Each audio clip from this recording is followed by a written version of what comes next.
ఇది ఇంటర్నెట్తో నడుస్తుంది sir. Registration అయితేనే మెడిసిన్ ఇస్తారు.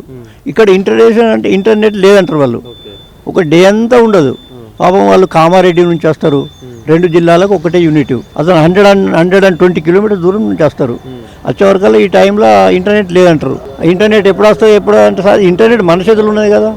మాకేం తెలియదు సార్, మేము రిజిస్ట్రేషన్ చేసినాము, కంప్లైంట్ చేసినాము, రాలేదంటారు. నేను ఒక 15 days బ్యాక్ నంబర్ ఇవ్వమని చెప్పేసి నేనే చెప్పినాను. బాగా ఇక్కడ చాలా ఏజ్ పర్సన్స్ ఉన్నారు, 20 మంది దాకా ఉన్నారు. నువ్వు ఇంటర్నెట్ ఇవ్వకపోతే దాన్ని అలగొట్టేస్తామని చెప్పినావు. అప్పుడు వచ్చేవాడు హాఫ్ అన్ అవర్ అయినాక అప్పుడు దాన్ని సరి చేసిండు. ఇప్పుడు కూడా ఇంటర్నెట్ లేదని వాటికి కూర్చున్నారు. ఇంటర్నెట్ లేని కారణంలో ఉన్న స్టాఫ్ అంతా వాటికినే ఉంటారు. వచ్చిన వాళ్ళంతా వేడి చేసేసి ఇంటర్నెట్ లేకుంటే వెళ్ళిపోవాలి. మళ్ళీ అంటే వాళ్ళు కామారెడ్డో బాన్సోడనో ఎక్కడో దూరం నుంచి వస్తారు. ఈ 2 జిల్లాలకు ఒకటే యూనిట్. అదైనా సరి అయిన పద్ధతిలో ఉంటే మంచిగా ఉంటుంది. ఈ ఇంటర్నెట్ లేకుంటే సార్ ఈ ప్రోగ్రాం నడవదు. ఇంటర్నెట్ ఎప్పటికి ఉండేటట్టు చూడండి. నిజామాబాద్ వెల్నెస్ సెంటర్ సంబంధించి చాలా ఇష్యూస్ ఉన్నాయని చెప్పి వాళ్ళందరూ చెప్పినటువంటి నేపథ్యం మాట్లాడదాం. వెల్నెస్ సెంటర్ సంబంధించినటువంటి నోడల్ ఆఫీసర్ ఉన్నారు, ఏం చెప్తారు ఈ అంశం పైన? ముఖ్యంగా సార్, ఏదైతే వెల్నెస్ సెంటర్ ఉందో, వెల్నెస్ సెంటర్ అంటేనే అందరికీ అందుబాటులో ఉంటుంది. అక్కడ ఓపీ చూపించుకోవచ్చు, సేమ్ అక్కడే మెడిసిన్ తీసుకునే ఫెసిలిటీ అక్కడ కలెక్టర్ ఆధ్వర్యంలో అది ఏర్పాటు చేశారు. ప్రస్తుతం ఈ మధ్య కాలంలో చాలా విమర్శలు వస్తున్నాయి దానిపైన. అసలు ఒకటి ఉంటే ఒకటి, అంటే ఓపీ చూస్తే మెడిసిన్స్ లేవు, మెడిసిన్స్ ఉంటే డాక్టర్స్ అందుబాటులో. ఇట్లాంటి సమస్యలు చాలా ఉన్నాయి. ఏంది అసలు మీరు రీసెంట్గా దానికి నియమితులయ్యారు, అసలు ఈ ప్రాబ్లమ్స్ మీ దృష్టికి వచ్చినాయి, అసలు ఎట్లా ఉంది ఆ పరిస్థితి? నేను వెల్నెస్ సెంటర్ నోడల్ ఆఫీసర్గా ఈ మధ్యలోనే నియమించినారు నన్ను. మరి అంతకుముందు వెల్నెస్ సెంటర్ అనేది రాజు ఆరోగ్యశ్రీ హెల్త్ కేర్ ట్రస్ట్ కింద ఉండింది. దానికి మరి సిఇఓ గారు చూసుకుంటా ఉన్నారు. అయితే ఈ మధ్యలో జీవో ఏంటంటే మెడికల్ స్టాఫ్ కానీ పారామెడికల్ స్టాఫ్ కానీ డిప్లాయ్ చేయమని ఒక జీవో ఇచ్చినారు. దానికి నోడల్ ఆఫీసర్ చేశారు. దాదాపు డిసెంబర్ 14-15 తారీఖులో నన్ను నియమితం చేసినారు. తర్వాత చేసిన తర్వాత అక్కడ 3 మెడికల్ ఆఫీసర్ పోస్టులు శాంక్షన్ ఉన్నాయి. అయితే ఆ 3 మెడికల్ ఆఫీసర్ పోస్టులకి ఒక మెడికల్ ఆఫీసరే వర్క్ చేస్తూ ఉండింది. తను కూడా తనకున్న హెల్త్ ఇష్యూస్ కానీ ఫ్యామిలీ ప్రాబ్లమ్స్ కానీ వల్ల కానీ ఆమె రెసిడెన్సీ వెళ్ళిపోయింది. ఇప్పుడు అక్కడ మెడికల్ ఆఫీసర్స్ ఎవరు లేరు. కానీ మేము ప్రతిరోజు ఒక స్పెషలిస్ట్ పోస్టులని మేము ఇస్తూ ఉన్నాం. మండే రోజు మరి ఫిజిషియన్ కానీ, తర్వాత ట్యూస్డే సర్జన్ను, గైనకాలజిస్ట్ను, డెర్మటాలజిస్ట్ను, తర్వాత ఆప్థాల్మాలజిస్ట్ను, ఇలా డైలీ ఒక స్పెషల్ పంపించి వాళ్ళకి ఓపీ సేవలు అందుబాటు చేస్తాము. కానీ అక్కడ మెడికల్ ఆఫీసర్ చాలా ముఖ్యంగా అవసరం ఉంది. మరి ఇక్కడ ఇప్పుడు ఎవరు లేరు మెడికల్ ఆఫీసర్స్. కాబట్టి ఆ మెడికల్ ఆఫీసర్ రిక్రూట్మెంట్ చేసే ప్రక్రియలో మేము సిఇఓకి లెటర్ పెట్టాం, తర్వాత డిస్ట్రిక్ట్ కలెక్టర్కి లెటర్ పెట్టాం. మరి అది అవుతుందని ఆశిస్తూ ఉన్నాం. ఇది మ్యాన్ పవర్ అంటే మెడికల్ పరంగా వచ్చే ప్రాబ్లమ్స్ అంటే మెడికల్ ఆఫీసర్గా కావాలని ఉద్దేశంతో మేము ఆ లెటర్ పెడతా ఉన్నాం. మరి అది కలెక్టర్ దృష్టికి తీసుకెళ్ళాం, సిఇఓ దృష్టికి తీసుకెళ్ళాం. అది మరి త్వరలో ప్రాబ్లం సాల్వ్ అవుతుంది అనుకుంటున్నాం. రెండవది మెడికల్ మరి డ్రగ్స్ లేవని నా దృష్టికి వచ్చింది. డ్రగ్స్ లేని మాట కొంత వాస్తవమే. ఎందుకంటే దానికి 2 కారణాలు. ఒకటి ఏంటంటే ఈ ఓపీ చాలా పెరిగిపోయింది సడన్గా. ఓపీ చాలా, ఎందుకంటే ఈ స్పెషలిస్ట్ వస్తానని చెప్పేసి కొంత మరి వాళ్ళకి మరి అవేర్నెస్ వచ్చిందా మరి తెలీదు. ఓపీ బాగా పెరిగిపోయింది, దానివల్ల ఉండొచ్చు. రెండవ కారణం ఏంటంటే ఇది రేట్ ఆఫ్ కాంట్రాక్ట్ ఉంటుంది. ఆ రేట్ ఆఫ్ కాంట్రాక్ట్ మారింది. సో ఆ రేట్ ఆఫ్ కాంట్రాక్ట్ మారినప్పుడు కొంచెం మరి ఇండెంట్ రావడము తర్వాత లేట్ అవుతుంది. మళ్ళీ ఇండెంట్ కూడా మాకు ఇవ్వడం ఏంటంటే 3 monthsకి పెట్టుకోవాలా 6 months పెట్టుకోవాలా ఇండెంట్ అనేది మాకు క్లారిటీ ఇవ్వలేదు సిఇఓ గారు. కాబట్టి అది మేము మొన్ననే ఒక 2 days బ్యాక్ ఇండెంట్ మొత్తం పెట్టాం. మోస్ట్లీ మరి ఈ వచ్చే నెలలో ఆ ఇండెంట్ వస్తుంది అనుకుంటున్నాం. మరి 3 months 6 months మాకు ఇంకా వాళ్ళకి క్లారిటీ ఇవ్వలేదు. ఎందుకంటే మాలాగా వేరే నోడ్ల మరి వెల్నెస్ సెంటర్స్ మా డిస్ట్రిక్ట్లో ఉన్న వాటి కూడా ఇంకా వాళ్ళ ఇండెంట్ మేము రిసీవ్ చేసుకోలేదు. కాబట్టి అన్ని రిసీవ్ చేసుకున్న తర్వాత మేము పెడతామని అన్నారు. ఇది ఒకటేనా నిజామాబాద్ ఇంకా ఇట్లాంటి వెల్నెస్ సెంటర్స్ ఏమైనా ఉన్నాయి? డిస్ట్రిక్ట్ ఒకటి ఉంటుంది వెల్నెస్ సెంటర్. అట్లా అంటే ఇట్లా ఇప్పుడు ఆదిలాబాద్లో కానీ తర్వాత కరీంనగర్లో కానీ వాళ్ళు కూడా ఇండెంట్ పెట్టాలని వాళ్ళు పంపించారు, సర్కులర్ పంపించారు. మేము పెట్టేసాం సర్కులర్. అయితే మిగతా డిస్ట్రిక్ట్ నుంచి వాళ్ళు రాలేవు. కాబట్టి వాళ్ళు ఏమన్నారంటే మిగతా రాలేవు కాబట్టి అవన్నీ చూసుకొని మేము ఒకసారి మీకు క్లారిటీ ఇస్తామని చెప్పారు. కాబట్టి ఆ మందులు ఇంకా అవి రాకుండా ఈ 2 కారణాలు. ఒకటి ఏంటంటే ఓపీ పెరగడం, రెండోది ఏంటంటే మేము పెట్టిన ఏంటంటే ఇంకా గవర్నమెంట్ దగ్గరే ఉంది. మీరు ఈ మధ్య కాలంలో ఏదైతే పెన్షనర్స్ కావచ్చు, ఉద్యోగాలు చేసినటువంటి రిటైర్డ్ అయిన వాళ్ళు ఓపీ చూపించుకునే వాళ్ళు చాలామంది మిమ్మల్ని గెస్ట్గా పిలిచినటువంటి సందర్భం అట. మీకు ఇప్పటి నుంచి ఏ ప్రాబ్లం లేకుండా చూస్తా, మీ మెడిసిన్స్ అందుబాటులో ఉంటాయి, 19వ తేదీ నుంచి చూసుకోండి, మొత్తం మారిపోతుంది అని చెప్పేసి చెప్పినట్టుగా వాళ్ళంటున్నారు. అలా ఎవరు చెప్పరు. ఇది నా సొంత క్లినిక్ కాదు, ఇదంతా గవర్నమెంట్ అలా చెప్పలేదు.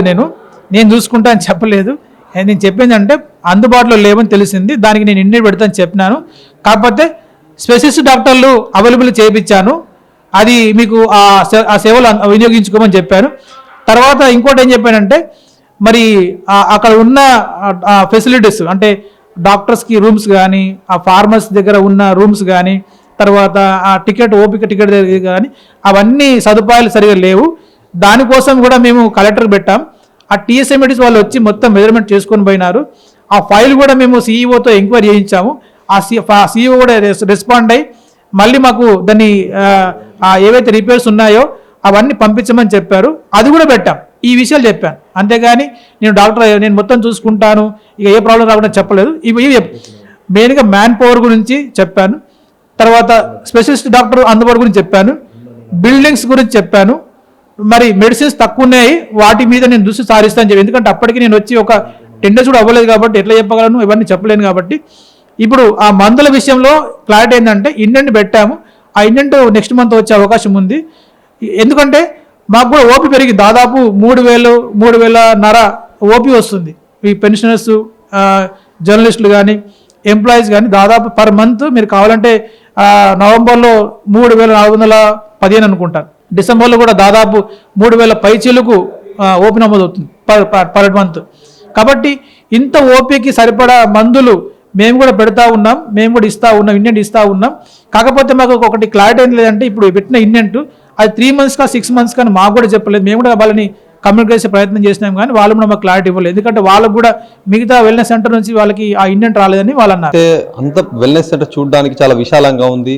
మరి బయట నుంచి వచ్చే ఎవరైతే రోగుల నుంచో వాళ్ళు కూర్చోడానికి కూడా ఏం లేని పరిస్థితి. వాళ్ళు మందులు తీసుకోవడానికి కూడా బయట నుంచి వెళ్ళి అక్కడ ఏదో చిన్న సిస్టమ్ పనిచేయట్లేదు, సర్వర్ పనిచేయట్లేదు, వచ్చిన వాళ్ళని ఏదో ఒక కారణంతో తిప్పి పంపిస్తున్నారని మొత్తం ఆందోళన వ్యక్తం చేస్తున్నటువంటి సిచ్యువేషన్. అట్లయితే లేదండి. అట్లా మరి అక్కడ జరిగింది. అక్కడ ఏంటంటే కొంచెం కంజెషన్ కూడా వాస్తవమే, కాదనట్లేదు. దానికోసమే అది ఎక్స్టెన్షన్ కోసమే మేము పెట్టాం, బిల్డింగ్ ఎక్స్టెన్షన్ కోసం పెట్టాం. టీఎస్ఎంఎల్ కూడా వచ్చి చూసారు వాళ్ళు ఏంటంటే మెజర్మెంట్ తీసుకున్నారు, దాన్ని త్వరలో చేస్తామన్నట్టుగా సీఈఓ కూడా మాకు పంపించాడు. కానీ సర్వర్ ప్రాబ్లం అయితే నాకు మరి అనిపించలేదు. మరి వాళ్ళు మరి ఉంటే ఒకవేళ ఒకరిద్దరికి అయ్యిండొచ్చు, దాన్ని మేము అంటే ప్రతిరోజు మేము చెప్పలేదు, సర్వర్ ప్రాబ్లం అని చెప్పలేదు. చేయండి. ఈ రోజు కూడా మేము వెళ్ళినప్పుడు కూడా అక్కడ ఉన్న స్టాఫ్ సైతం సర్వర్ రావట్లేదు అని చెప్పి, అంటే కేవలం సర్వర్ తోటే అంటే ఎమర్జెన్సీ మెడిసిన్స్ తీసుకున్న వాళ్ళు రెగ్యులర్గా మెయింటైన్ చేయాల్సినటువంటి అంశం ఉంటుంది. మరి అట్లాంటివి మెడిసిన్స్ వస్తే మాకు ఇక్కడ ఒకవేళ మేము మెడిసిన్స్ లేవు అని చెప్పి మేము మీడియాకి బ్యాడ్గా చెప్తే మాకు రేపు పొద్దున వాళ్ళు హరాజ్ చేస్తారు, ఇబ్బంది పెడతారని చెప్పేసి వాళ్ళు వాపోతున్నారు. మోస్ట్లీ అనుకుంటా ఒకరిద్దరు పేషెంట్కి సర్వర్ ప్రాబ్లం వచ్చి ఉంటుందేమో, మిగతా వాళ్ళకైతే ఏ సర్వర్ ప్రాబ్లం రాలేదు. అది నా దృష్టి కూడా రాలేదు. 1 or 2 పేషెంట్స్ ఉండొచ్చు, ఎందుకంటే మనకి నెట్ అనేది అప్పుడప్పుడు కొంచెం ప్రాబ్లం వస్తూనే ఉంటుంది, అంతేగాని అందరికి ప్రాబ్లం అనేది కాదు. ఓవరాల్గా వాళ్ళకు ఇప్పుడు ఏదైతే వీళ్ళు మెడిసిన్స్ సంబంధించి ఇష్యూస్ చెప్తున్నారో వాళ్ళకు కూర్చోవడానికి కరెక్ట్ సదుపాయాలు లేవు, ఇవన్నీ చాలా ఇష్యూస్ రేజ్ చేస్తున్నారు. ఓవరాల్గా మీరు ఏం చెప్తారు, ఎలా ఉండబోతుంది ఫ్యూచర్లో, దాన్ని ఏ విధంగా ఇంప్లిమెంట్ చేస్తారు? మేము అందుకే చెప్తున్నాను కదా, దాదాపు ఒక 1 week బ్యాకే ఇన్ఫ్రాస్ట్రక్చర్ మొత్తం చాలా క్లారిటీగా, అంటే ఎన్ని చైర్స్ కావాలి, ఆ తర్వాత ఇంకోటి ఆ మెడిసిన్స్ కూడా కొన్ని అసలు ఇప్పుడు వచ్చే ఎండాకాలం కాబట్టి కూలర్స్ లేవని, ఫ్యాన్స్ లేవని చెప్పేసి, తర్వాత పార్టీషన్ చేయమని చెప్పేసి, ఇవన్నీ మేము ఆ టేబుల్స్ లేవని చెప్పేసి ఇవన్నీ పెట్టాం క్లియర్గా. సీఈఓకి దాన్ని ఫార్వర్డ్ చేసాం. కాబట్టి ఫార్వర్డ్ చేసి కూడా ఎక్కువ రోజులు కాలేదు, మహా అంటే 10 రోజులు అయింది. కాబట్టి అవన్నీ గవర్నమెంట్కి ముందర పెట్టాం. ఆ ఇన్ఫ్రాస్ట్రక్చరు, తర్వాత ఆ మెజర్మెంట్స్, ఆ తర్వాత డ్రగ్స్, ఇవన్నీ ఇచ్చాం. ఈవెన్ మెడికల్ ఆఫీసర్ విషయంలో కూడా సీఈఓకి మొత్తం క్లారిటీ ఇచ్చాం. క్లారిటీ ఇచ్చి ఇక్కడ 3 పోస్టులకి అసలు ఇక్కడ ఎవరు లేరు, కేవలం డెంటిస్ట్లే చూస్తున్నారు అని క్లారిటీ ఇచ్చాం.